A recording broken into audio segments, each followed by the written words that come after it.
کتونکو دا د سوات هغه سیمه ده چې دلته کې په اختر کې په لکونو سیلانیان راتلل او دا ځای به ډک و.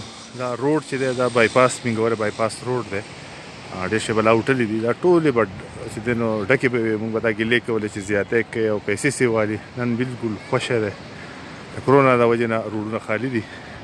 کوم ګاډي چې په نظر راځي نو دا زیاتره مقامي خلک دی مطلب لوکل خلک دی هغه که یو بل کرزي راځي هغه دي خو د بهر نه یو سیلانی نشته. حکومت لخوا پابندي ده کرونا خور نشي. سوات سیند ښه تیز بهیږي ښکلی بهیږي.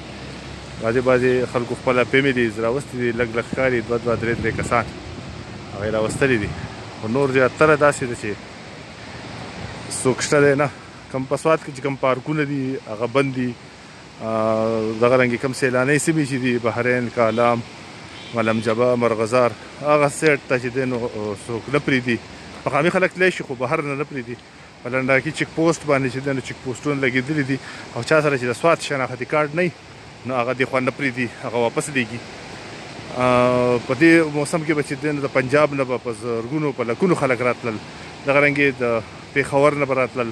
بیا دغه لوکل خلک به ډېر زیات راتلل د نورو ضلعو نه لکه د دیر نه بونیر نه ملکنډ نه دا به راتلل او دوی به دلته کې سیلونه کول. هغه هم نشته هغې هم نه پرېږدي چې د سوات شناختي کارډ چا سره یې صرف هغه پرېږدي او نور د ضلعو چې نور دي هغه نه پرېږدي. که د چا ډېسې اکا دوکا به څوک راغلي چې هغه چېرته زور یې لګولی او چېرته پولیسو کې چېرته اشنا یي او په چیک پوسټ باندې هغه هم چې ګاډی ډکي او پته لګي چې دا سیلانیان دي نو هغې نه پرېږدي او څوک رشته دار ورکړه راځي نو هغه پرېږدي.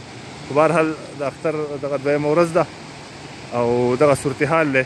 د هوټل اسوسییشن مشران وایي چې 8000 هوټلې دي په سوات کې هغې کې په زرګونو خلک کار کوي. هغه ټول چې دی نو د دې د وجې نه بېروزګاره دي.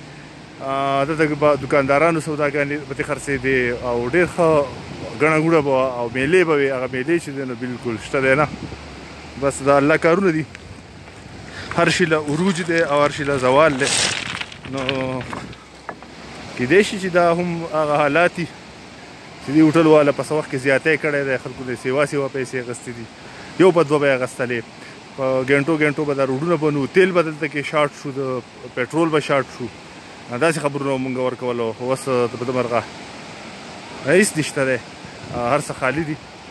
دکانداران هم خفه دي. د هغې دکانداري هم خرابه ده هوټل والا هم خرابه ده عام خلک هم خراب دي. یو بل کرم څخه څوک نه ځي. دا د نن سواتو او دا په تاریخ کې زما په خیال اول ځل راغی چې سوات ته چې دی نو سیلانیانو راتګ چې دی بند شوی دی.